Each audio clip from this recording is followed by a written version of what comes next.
नमस्कार बच्चों, क्या हाल चाल है भाई? और सब बढ़िया है? चलिए ठीक है। आशा करता हूँ कि आप सब स्वस्थ होंगे, मस्त होंगे और अपने अपने स्टडीज़ में व्यस्त भी होंगे।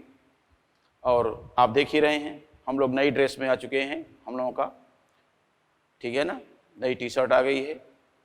तो मैं संतोष पांडे CLC सीकर से आपका स्वागत करता हूँ आज के इस वीडियो लेक्चर में। और हम लोग एपीकल्चर को डिस्कस कर रहे थे, मधुमक्खी पालन को हम लोग डिस्कस कर रहे थे। उसी चीज़ को हम लोग अब यहाँ पर आगे बढ़ाएंगे आपके साथ, ठीक है ना? तो एपीकल्चर की बातें हम लोगों ने लिखा था और उससे जो हनी बीज की डिफरेंट स्पीसीज होती हैं उनकी बात भी हम लोगों ने किया था।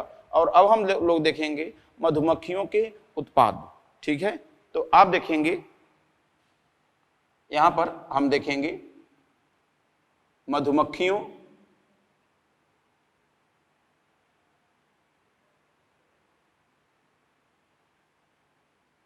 के उत्पाद। अब सवाल उठता है कि इनका प्रोडक्ट क्या है? तो इनके दो प्रोडक्ट हैं। एक तो इनका प्रोडक्ट है, आप देखिए, इनसे जो बी वैक्स मिलता है या कहीं इनसे मोम निकलता है, जिसके कारण से जिसके द्वारा मधुमक्खी का छत्ते का निर्माण किया जाता है, मधुमक्खी के छत्ते का निर्माण किया जाता है। तो एक तो वह बी वैक्स हो जाता है और दूसरा शहद। शहद भी इनका एक उत्पाद है जिसको आप लोग जानते होंगे, लेकिन बी वैक्स से रिलेटेड लोग थोड़ा कम जानते हैं। तो यहां पर हम लोग देखेंगे, एक तो हो जाएगा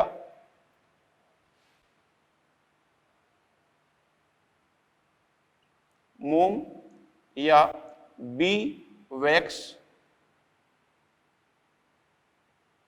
और दूसरी तरफ आप देखेंगे ये हो जाएगा शहद या हनी। तो सवाल उठता है कि इन दोनों से रिलेटेड हम लोग देखें तो दोनों से रिलेटेड जो मेन क्वेश्चन बनता है वो क्या है? ये आप देखेंगे प्राथमिक उत्पाद है इनका, ये कहलाता है प्राइमरी प्रोडक्ट या प्राथमिक उत्पाद। और दूसरी ओर अगर हम इसकी बात करेंगे तो इसको आप कहते हैं द्वितीयक उत्पाद।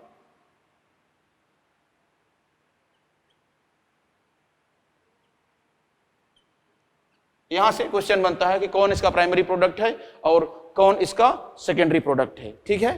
तो इस चीज को आप थोड़ा सा ध्यान रखेंगे। अब सवाल उठता है कि ध्यान दें, ये कहां से स्रावित होता है और उसका निर्माण कैसे किया जाता है, क्यों इसको प्राथमिक उत्पाद कहते हैं? तो आप कहेंगे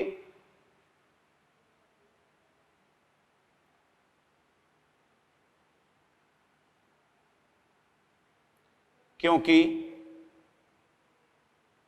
यह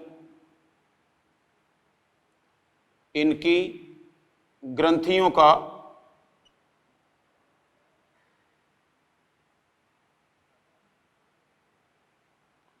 श्रावण है। और शहद को द्वितीयक उत्पाद क्यों कहेंगे? इसका कारण यह होता है कि क्योंकि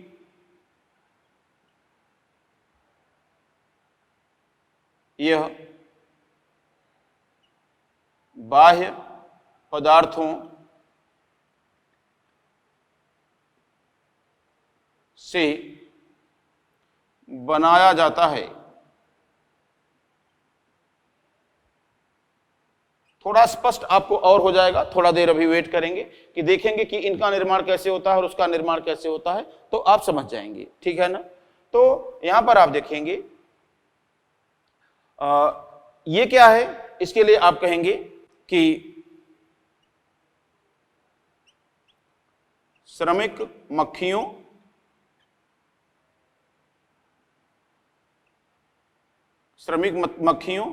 के उदरीय ग्रंथियों से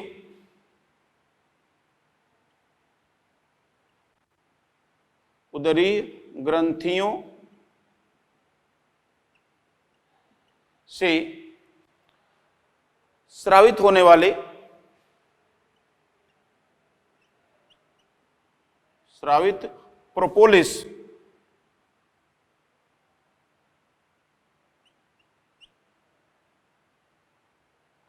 प्रोपोलिस नामक अर्धठोस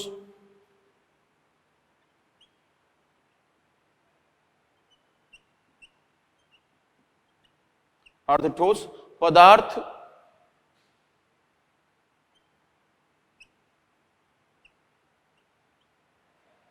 के ठोस अवस्था में परिवर्तित होने से बनता है।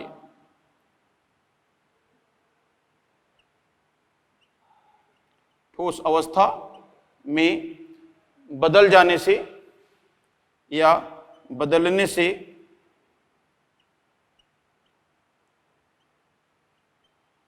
मोम या बी वैक्स बनता है। आपको यहां पर एक चीज और देखना होगा, समझ रहे हैं ना। अब इससे इस बी वैक्स का महत्व क्या है, तो आप कहेंगे कि इसके द्वारा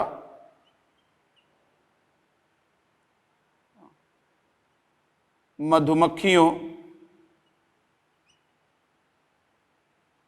के छत्ते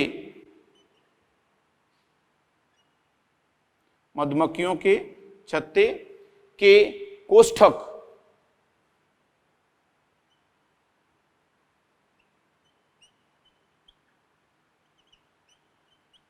की दीवार को बनाया जाता है।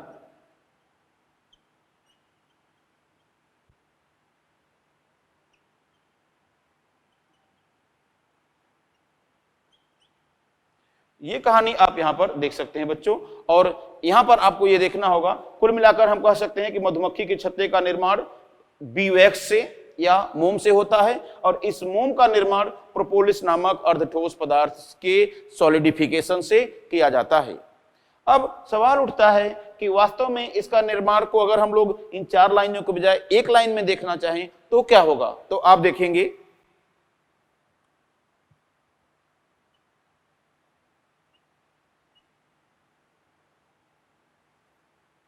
परागकण से प्राप्त वसा इससे बनाया जाता है।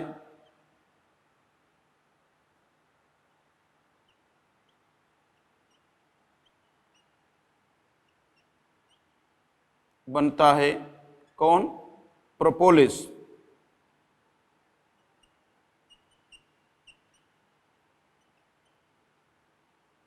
और इस प्रोपोलिस के ठोस हो जाने से ये बदल जाता है,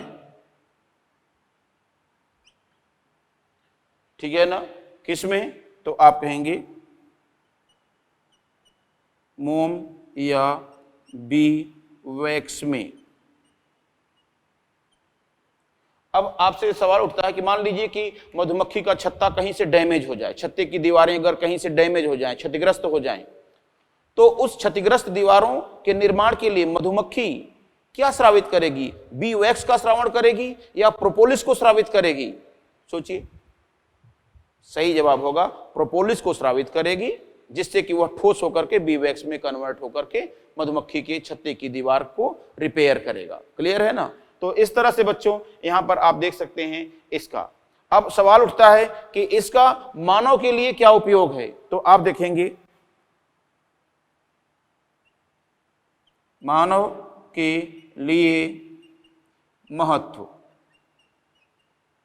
तो मानव के लिए महत्व क्या हो जाएगा? इसके लिए हम कहेंगे कि बी वैक्स से या बी वैक्स का प्रयोग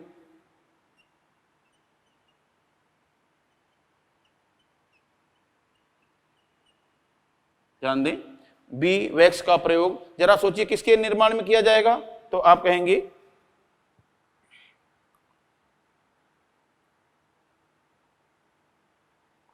पॉलिश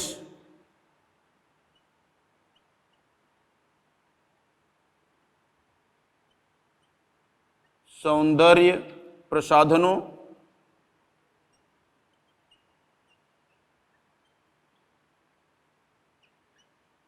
व पेट्रोलियम जेली आदि के निर्माण में किया जाता है।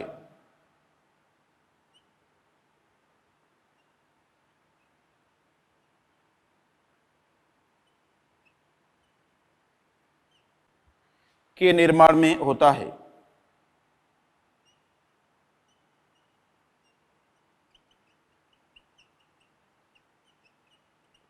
तो ये इंपॉर्टेंस है, ये इसका महत्व है, ठीक है ना, इसलिए बी वैक्स को प्राप्त किया जाता है।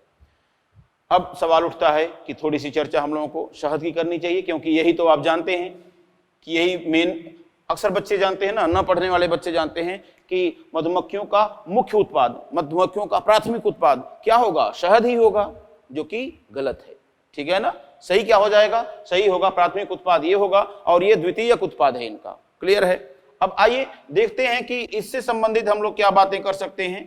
तो इसमें आप देखेंगे कि अब इसका उत्पादन कौन कर रहा है, तो श्रमिक मक्खियां। इनकी कौन सी ग्लैंड, उदरीय ग्रंथियां, समझ रहे हैं ना, ये चीज आपको ध्यान देना होगा, ये सब पॉइंट हैं जिस पर आपको अधिक फोकस करना होगा।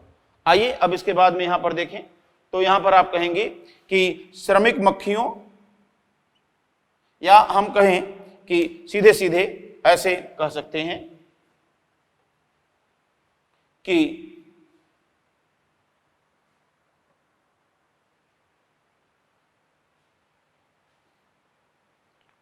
ध्यान दें, इसका निर्माण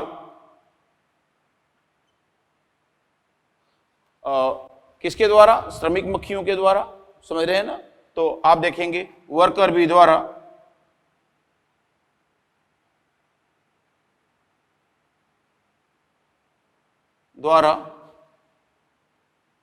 निम्न चरणों में होता है। यहां हमें देखना होगा कि कौन से चरण हैं इसके, कौन कौन से स्टेप हैं, किन स्टेप के द्वारा इसका निर्माण किया जाता है, ठीक है ना। तो आइए देखने की कोशिश करते हैं। नंबर 1, यहां हम लोग देखेंगे सबसे पहले क्या किया जाता है, फूलों से मकरंद को ग्रहण करके अपने क्रॉप में सलाइवा के पाचक एंजाइमों द्वारा पचाया जाता है। तो आप देखेंगे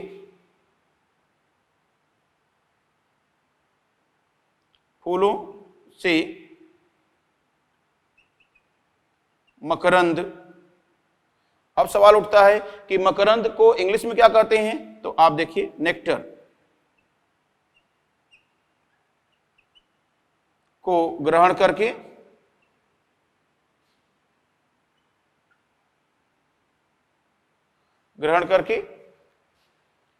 लार के एंजाइमों द्वारा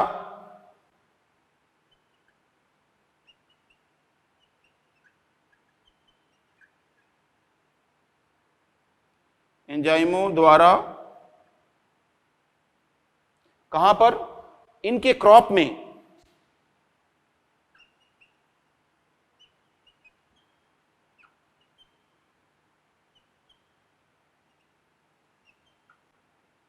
अर्ध रूप से पचाया जाता है।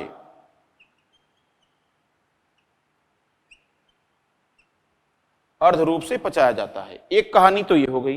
अब उसके बाद में क्या किया जाएगा, इसको आप समझने की कोशिश करिए। तो यहां पर देखेंगे दूसरा उस स्टेप, इसके बाद क्या होगा, इस अर्धपचित मकरंद को वोमिटिंग के द्वारा, वमन के द्वारा छत्ते के कोष्ठकों में उड़ेल दिया जाता है। तो आप देखेंगे अर्धपचित मकरंद को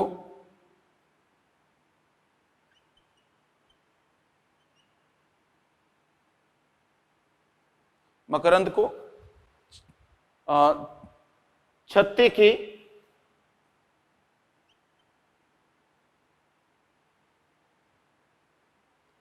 कोष्ठकों में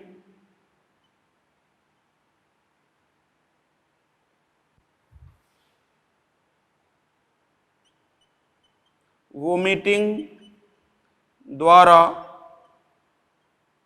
भर दिया जाता है।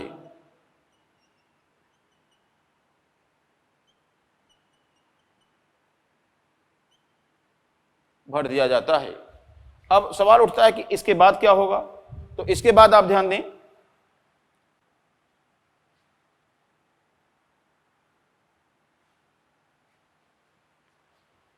एक मिनट,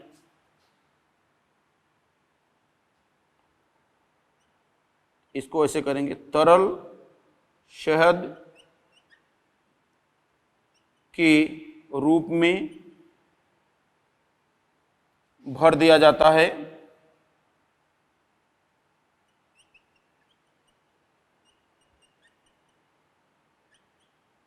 अब सवाल उठता है कि इसके बाद क्या करेंगे, तो इसके बाद आप ध्यान दीजिए, ये करेंगे, यहां पर आप ध्यान दीजिएगा कि इसके बाद शहद के अतिरिक्त जल को अपने पंखों से हवा उत्पन्न करके वाष्पीकृत कर दिया जाता है।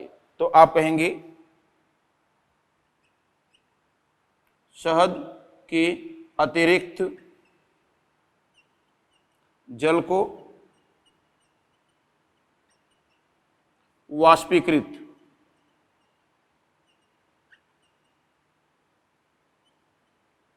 कर दिया जाता है।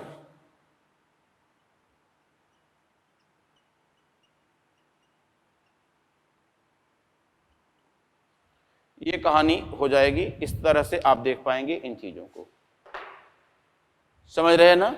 तो ये सब बातें आप देख सकते हैं। आप इसको मैं स्टेप्स में अगर बांटना चाहूँ तो ये सेकेंड स्टेप हो जाएगा और ये थर्ड स्टेप हो जाएगा। इस तरह से हम इन चीज़ों को कंसीडर कर सकते हैं। ये हो गया। अब इसके बाद में, इतना जानने के बाद में हम लोगों को थोड़ा सा देखना पड़ेगा शहद का रासायनिक संगठन और उससे रिलेटेड और बातें। तो अब हम लोग देखेंगे यहाँ पर कुछ और बातों को। तो इसमें आप समझिए कि शहद का रासायनिक संगठन,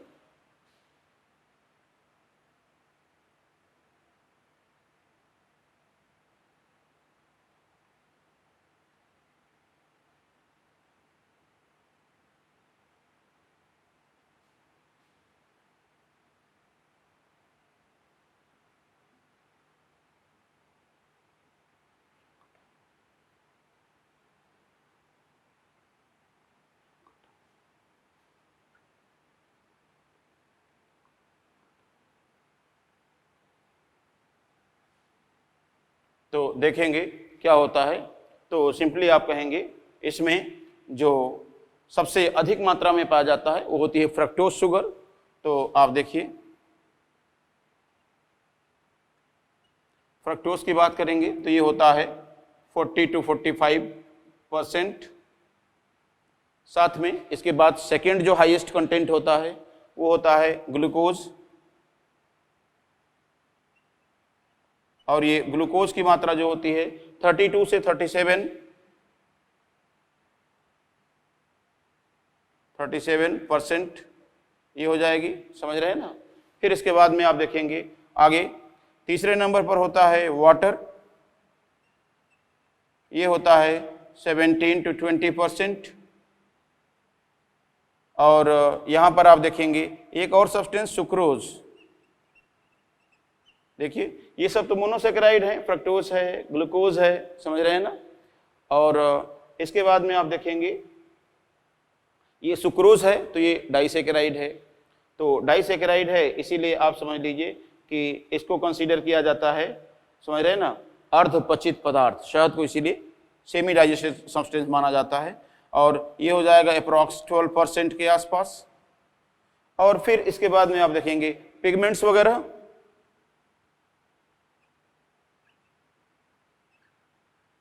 पिगमेंट्स एंड अदर सब्सटेंसेस, ये हो जाएंगे 2 to 2.5%। और इन द लास्ट हम लोग देखेंगे विटामिन्स,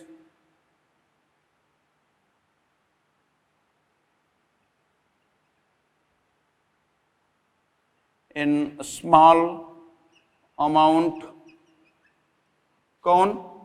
ये यहाँ पर देखेंगे B, B6, D, एक्सेट्रा। तो इस तरह के कुछ विटामिन्स यहाँ पर पाए जाते हैं। अब सवाल उठता है कि इसका जो यूज है ह्यूमन के लिए, शहद का जो उपयोग है वो क्या है। तो आप कहेंगे, ध्यान दें, शहद का उपयोग,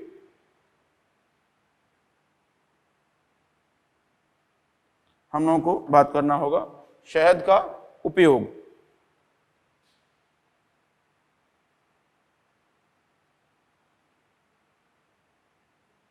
या इसको थोड़ा सा ऐसे बढ़ा लें, मानव के लिए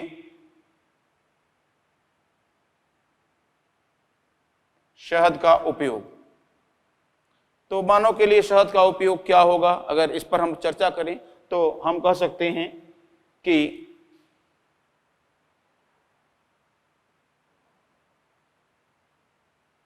महत्वपूर्ण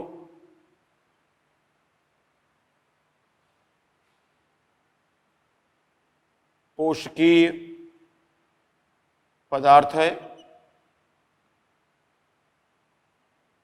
एक तो ये इसका यूज होगा, ठीक है ना, और साथ में आप देखेंगे कई पकवानों को मीठा बनाने के लिए, बनाने हेतु प्रयुक्त होता है, प्रयुक्त होती है।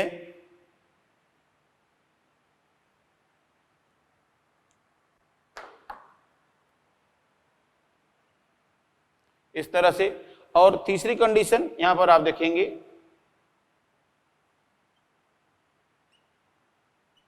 भारतीय आयुर्वेद में या आयुर्वेदिक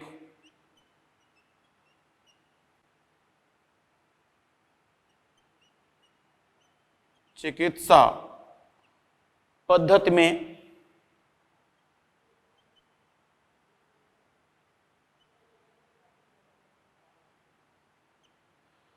कई औषधियों के साथ प्रयोग की जाती है।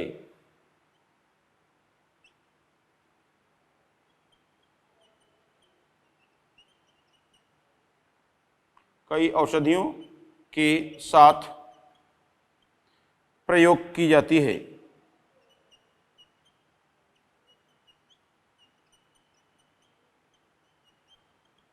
ये चीज, ओके। अब इसके बाद देखेंगे मधुमक्खी के छत्ते में विभिन्न प्रकार के सदस्यों के बारे में, ठीक है ना, या मधुमक्खी एक सामाजिक कीट क्यों कहा जाता है, इससे संबंधित हम लोग बात करेंगे। तो देखेंगे कि मधुमक्खी के छत्ते में या मधुमक्खी में जो कास्ट डिटर्मिनेशन होता है, विभिन्न प्रकार के सदस्यों का निर्धारण होता है, वो कैसे हो पाता है, ठीक है ना। तो आप यहां पर कहेंगे मधुमक्खी में विभिन्न प्रकार के सदस्यों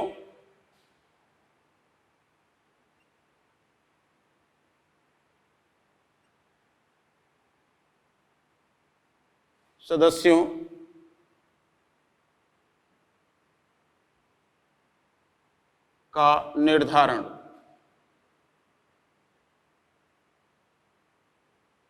अब सवाल उठता है कि किस काम, विभिन्न प्रकार के सदस्य क्यों बनाए जाते हैं भाई। उसका जवाब ये है, क्या श्रम विभाजन के लिए।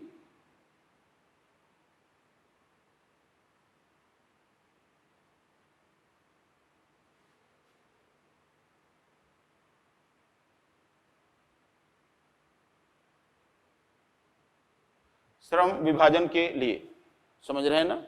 तो ये कहानी होगी। और सिंपली यहां पर हम लोग देखें आगे की कहानी, तो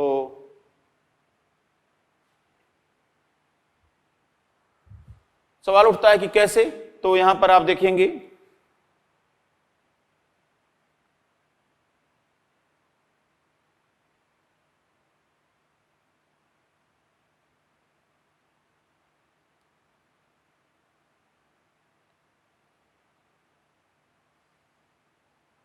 जनन काल में, ध्यान दें, जनन काल में जो रानी मक्खी होती है वह बहुत ऊंचाई की ओर उड़ती है तथा सभी नर का समूह उसका पीछा करता है। तो आप देखेंगे जनन काल में रानी मक्खी द्वारा ऊंची उड़ान भरना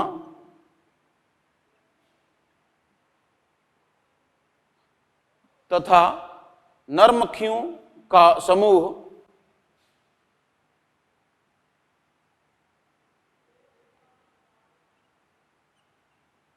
नर मक्खियों की समूह, अब ध्यान दीजिए कि मधुमक्खियों का जो समूह होता है उसे स्वार्म कहते हैं।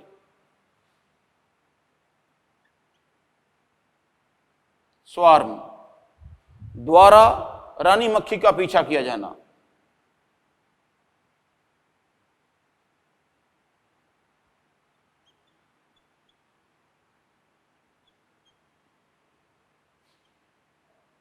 पीछा किया जाना,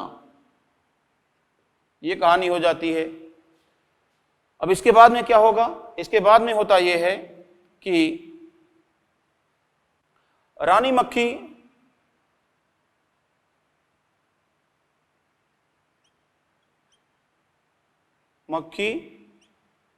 वह सर्वाधिक ऊंचाई तक उड़ने वाले एक नर के बीच लैंगिक संपर्क,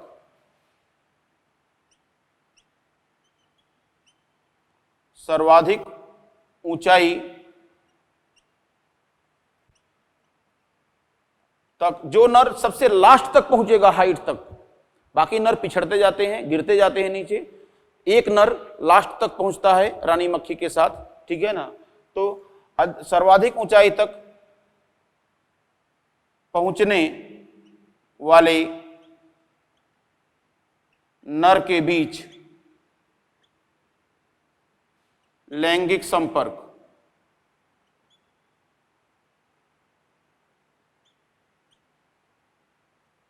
ये हो जाएगा, समझ रहे हैं ना। और इसके बाद में आगे आप देखेंगे इसके आगे की कहानी।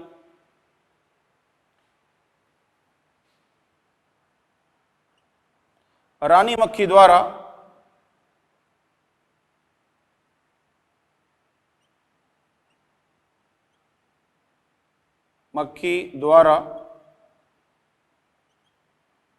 दो प्रकार की अंडों को निक्षेपित किया जाना,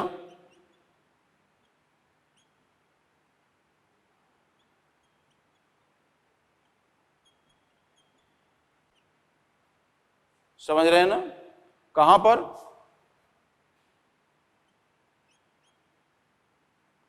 छत्ते के चैम्बर्स में। अब ये दो तरह के जो अंडे होते हैं वो कौन होते हैं? तो ये अंडे होते हैं, आप देखिए, अनिषेचित अंडे,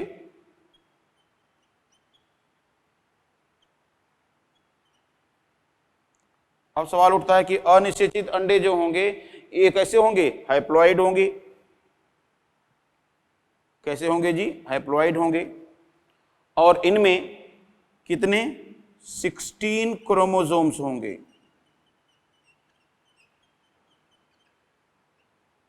कितने? 16 क्रोमोसोम्स होंगे, समझ रहे हैं ना।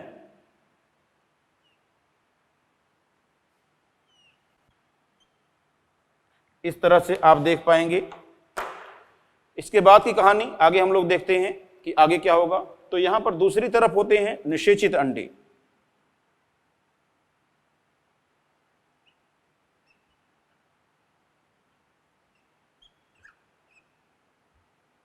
अब निषेचित अंडों की बात अगर हम लोग करें तो ये कैसे होंगे? डिप्लॉयड होंगे, आप जानते हैं। और डिप्लॉइड होंगे तो ये इनको हम कहेंगे 2n, और 2n is equal to 36 chromosomes.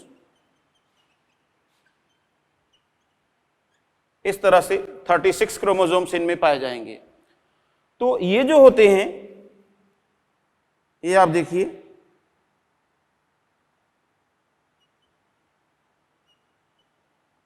Hatch इन,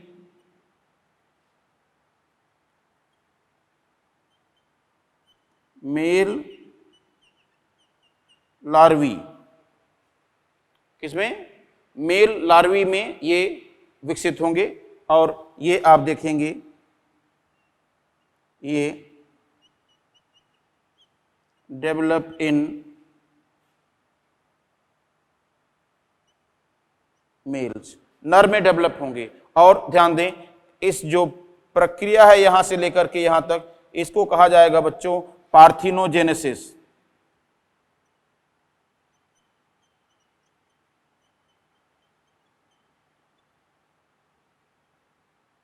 क्या कहा जाएगा इसको? इसे कहा जाएगा, आप देखिए, पार्थिनोजेनेसिस। अब दूसरी तरफ हम लोग देखेंगे, दूसरी तरफ क्या होगा कि जो निषेचित अंडे हैं ये डेवलप करेंगे, ये हैच करेंगे,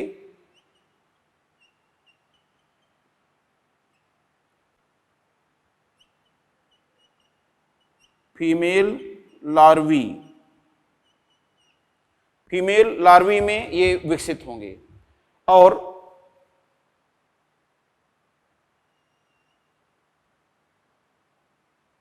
अब इनका जो विकास होता है बच्चों, ये दो तरह से होता है। कैसे? तो आप ध्यान दें, यदि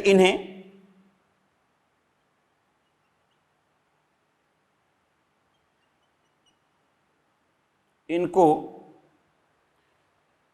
रॉयल जेली खिलाई जाएगी तो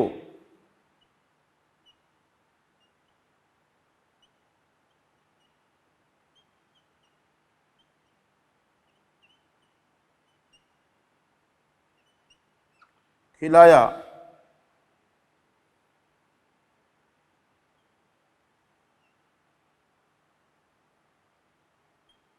गया तो क्या होगा? अगर इन्हें रॉयल जेली खिलाया जाएगा तब तो इनके गोनड्स विकसित होंगे और तब ये डेवलप करेंगी क्वीन बी में। तो आप देखेंगे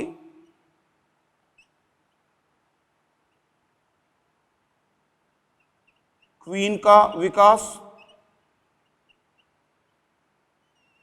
अब आप ध्यान दीजिए, ये जो मेल्स हैं इन्हीं को नाम दिया जाता है क्या? ड्रोन्स। ध्यान दीजिएगा, ड्रोन्स का अर्थ होता है, आप देखेंगे, फर्टाइल मेल, फर्टाइल मेल्स। और यहां क्वीन का विकास हो गया तो क्वीन का अर्थ होता है, यहां पर देखेंगे, फर्टाइल फीमेल।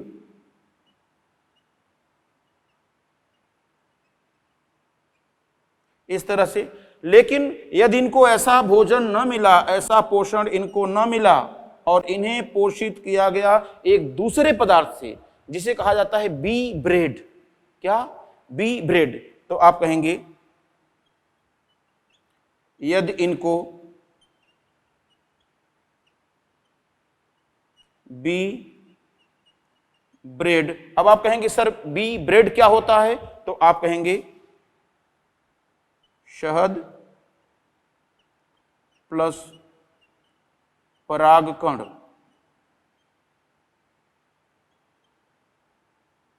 शहद और परागकण का मिश्रण होता है, एक्चुअली बी ब्रेड कहलाता है। शहद और परागकण खिलाया गया तो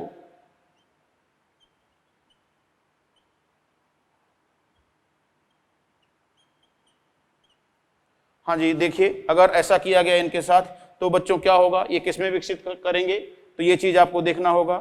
तो ऐसी स्थिति में इनका विकास हो जाएगा किसमें?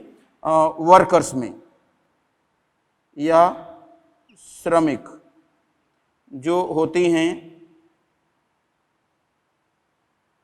Sterile female. क्या होती हैं जी? स्टेराइल फीमेल्स या श्रमिक में इनका विकास हो जाएगा। तो कुल मिलाकर के हम देख सकते हैं कि विभिन्न प्रकार के जो इनमें अलग अलग कार्य वाले इंडिविजुअल होते हैं, जीवधारी होते हैं, उनका निर्माण इस तरह से होता है। और अगर आपसे पूछा जाए कि ड्रोन के शरीर की कोशिकाओं में कितने क्रोमोसोम होंगे, तो इसकी प्रत्येक कोशिका में क्या होगा, 16 क्रोमोसोम होगा, जबकि इसकी प्रत्येक कोशिका में इनकी प्रत्येक कोशिका में कितने होंगे, 32, और इनकी भी प्रत्येक कोशिका में 32 होंगे। इनमें और इनमें क्रोमोसोम में कोई डिफरेंस नहीं होता, दोनों ही डिप्लॉयड इंडिविजुअल होते हैं। लेकिन एक जो डिफरेंस होता है इनके विकास की प्रक्रिया में। इन्हें रॉयल जेली खिलाया गया, इसलिए इनमें गोनट्स का डेवलपमेंट हुआ और ये फर्टाइल फीमेल हो गई, क्वीन बन गई, छत्ते पर शासन करेंगे ये। लेकिन अगर इनकी बात करें तो इन्हें इनके पोषण में थोड़ी सी कमी रखी गई, केवल हनी बी और परागकण का मिक्सचर खिलाया गया इनको। तो इस तरह से इनके गोनट्स डेवलप नहीं हो पाए और ये केवल छत्ते का कार्य करने के लिए बन जाएंगी और ये श्रमिक के रूप में विकसित हो गई। ठीक है, तो ठीक है बच्चों, आज के इस लेक्चर को मैं यहाँ पर बाइंड अप करता हूँ। मिलता हूँ अगले लेक्चर में और फिर वो लेक्चर आपका इस टॉपिक का लास्ट लेक्चर होगा। ठीक है ना, तो दीजिए मुझे इजाजत, मिलता हूँ आपसे अगले लेक्चर में। तब तक के लिए थैंक यू। जय हिंद, जय CLC।